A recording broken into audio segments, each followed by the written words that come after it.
Hey you guys, it's Brit tonight. We're here to talk about somebody that I haven't talked about in quite a while. We're going to be talking about Nikki and Dan and the BOWSER'S situation.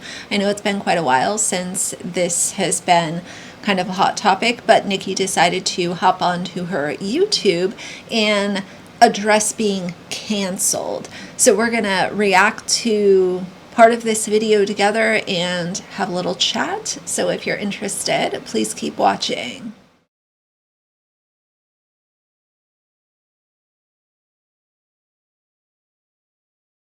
All right, you guys, so here we are about 4 years after the situation that she and Dan got themselves into by putting down their dog as a way to get him out of the way.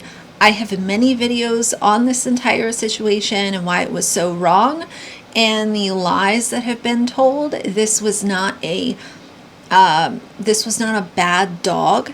Bowser was a good dog, and they didn't want to have to deal with him anymore, so they put him down. But either way, let's watch the video and I will drop my thoughts throughout.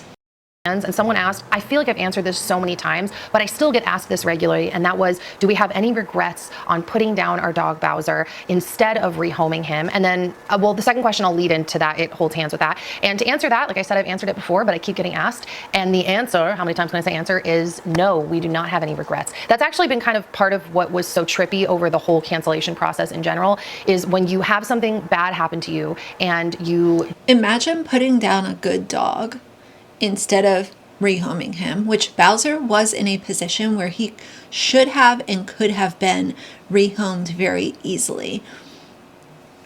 Doing all of that, sharing it with the internet erupting and calling y'all out, even though you want to call it a cancellation, you just did something really stupid. And when you're dealing with, ending an animal's life when it should not have happened, you're going to piss people off. And here you are, years later, saying that you have no regrets. Imagine doing that and having no regrets.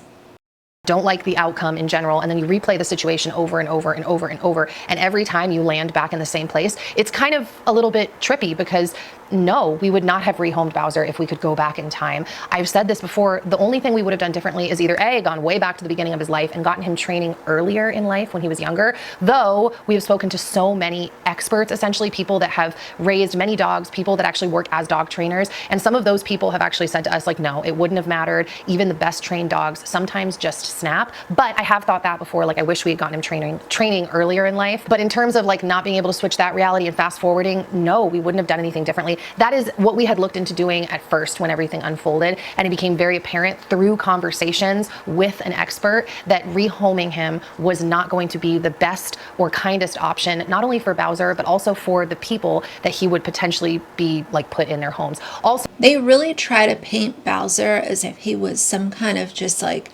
deranged dog that one day just snapped. What I want to say is, if you want to talk about training dogs, let's also talk about training your children to positively interact with the pets in your home. Because there are so many times where kids are not taught the proper way to interact with their pets. And there are situations where a dog snips or growls or a cat scratches or whatever it might be, because you didn't teach your child how to positively interact with the dog or the cat or whatever.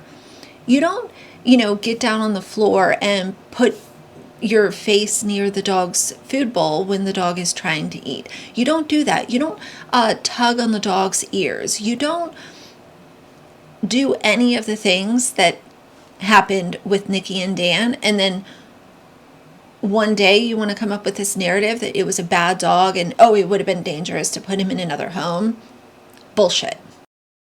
So guys, I have learned something through this journey. So I thought for a long time that people just, that's it. People just wanted him to be rehomed. And I thought, oh man, if we had done that, then people wouldn't have been so mad at us. Although I guess I never finished the first thought backing up. I did regret telling the internet that, while I can't say I fully regret it because I do believe God works all things together for good. And I think he shielded us from the very obvious fact now looking back that was going to explode. In my flesh, I wish that I had never said anything. It's so obvious now looking back and just was not obvious to us then. So what this is saying is, God is okay with you putting down your perfectly healthy and normal dog because you didn't want to have to deal with him anymore. And you think that God is shielding you from something? What on earth? Nikki is one of those people who, in every single conversation, every single life scenario, she has to put God in the middle of it. It could be talking about the most random thing on a Tuesday afternoon, and she's going to say that God has something, he's got his hand in this and he's working behind. Like, I obviously, y'all know that I don't subscribe to that frame of mind. No. But what she's saying is that being a good Christian, she should not have been honest with what she did. She should not have told the internet what she did. You're a good Christian. Like where in being a good Christian does it say mislead the people that are literally paying for the house that you're sitting in? Lie to them. Don't be honest. But where was I going with all of that? Something about rehoming. Oh, that's right. I thought that if we had rehomed him, that maybe potentially all of this wouldn't have happened. But I've actually realized now going down this path, our chickens are trying to get out of the gate. Side note, I'm facing my chickens clearly. I've realized that people that literally worship animals, they wouldn't say that, but that's how I see it, which is going to lead us into our second question in a minute. They are not even happy with rehoming. I have realized now through having so many conversations with different people who did rehome their animals and had other people in their life shame them significantly, that these people that really worship animals. So she's saying that people that worship animals, which I'm proudly one of those people, would not have wanted Bowser to be rehomed and wanted him to die. Who is saying that? I want to see the evidence. I want to see the proof of who said that. Who came up with that idea? Instead of rehoming him and giving him a good final years of his life, it would have been better to do what y'all did. I don't believe that for a second. Animals see rehoming an animal the same thing essentially as rehoming a child. They see it as something just so wrong, like you've given up on your child and you're just saying, I can't take care of this child, and you're rehoming them. Side note, while we wouldn't use the word rehoming, I do think in the case of a person, obviously, right, the better option would be to rehome a child than put a child down. But this is where the differences in that crowd's worldview and mine become glaringly obvious, and that is that I don't see humans and animals as being the same. So that leads me into the other question that kind of held hands with that. And someone asked, and it was ironic because I was just talking to my mom about this the other day, not this specifically, but kind of.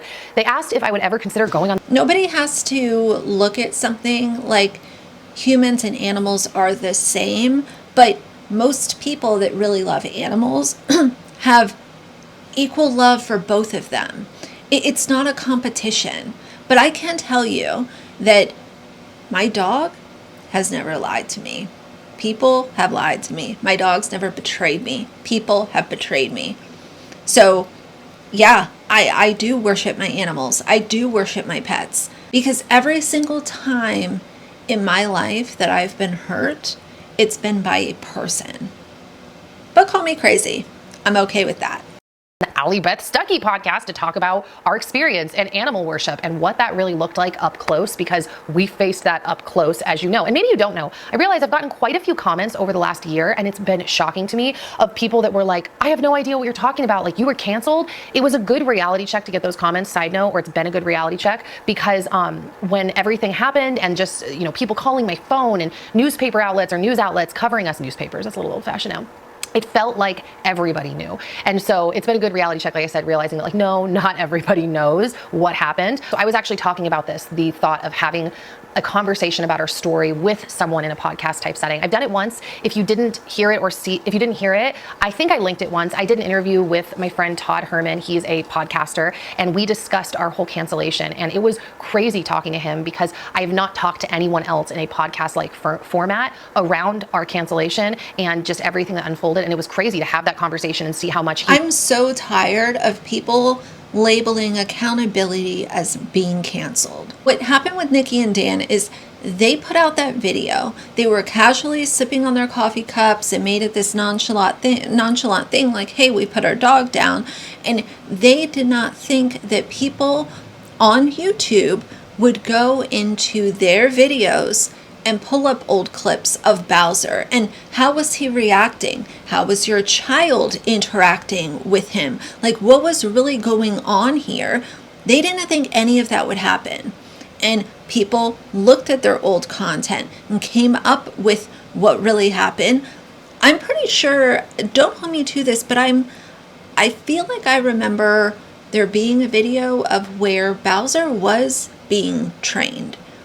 But even if he never had training, Bowser was not a bad dog. All of a sudden, this issue came up. They wanted to move. They didn't want to deal with Bowser, so they put him down. And they blamed it on him being misbehaved around their child, which we've also seen that their child was not positively interacting with Bowser. 100% understood why that unfolded that way, why it exploded that way. I mean, I don't know if you guys knew this, but I think it... And let's just talk about for a second, if a dog, like if a child is doing something that is making a dog uncomfortable or feel pain or feel uneasy, and if that dog gives a little bit of a warning growl, you as the adult and the parent need to step in to fix the situation. Because it is unfair to your pets to have a young child yanking on their ears or, poking in their eye. That is not okay.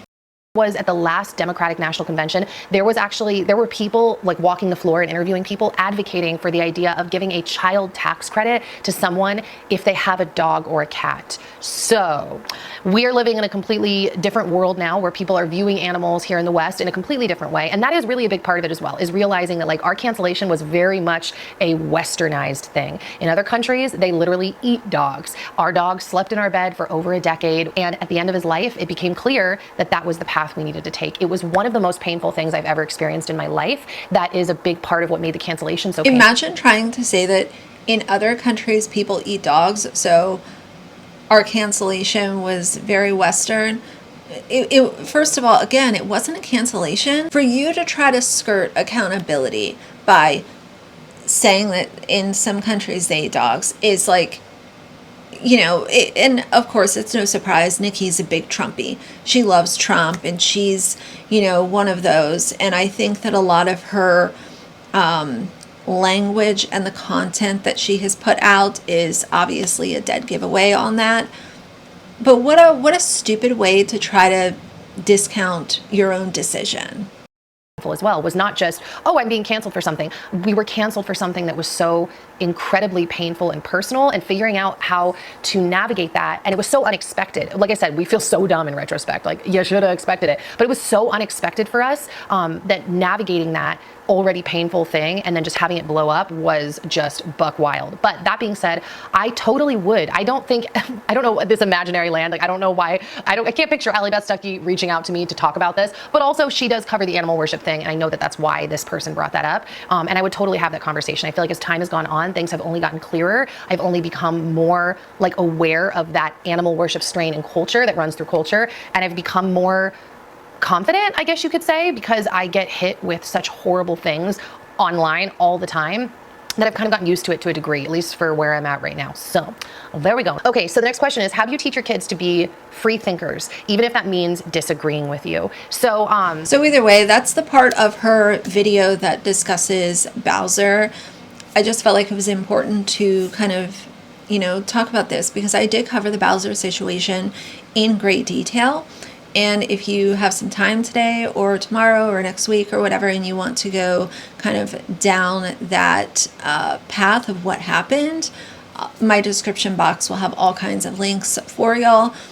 But how dare you? How dare you? I am disgusted by people that show awful behavior, are called out for that, especially something as serious as like ending your dog's life. How do you fix that?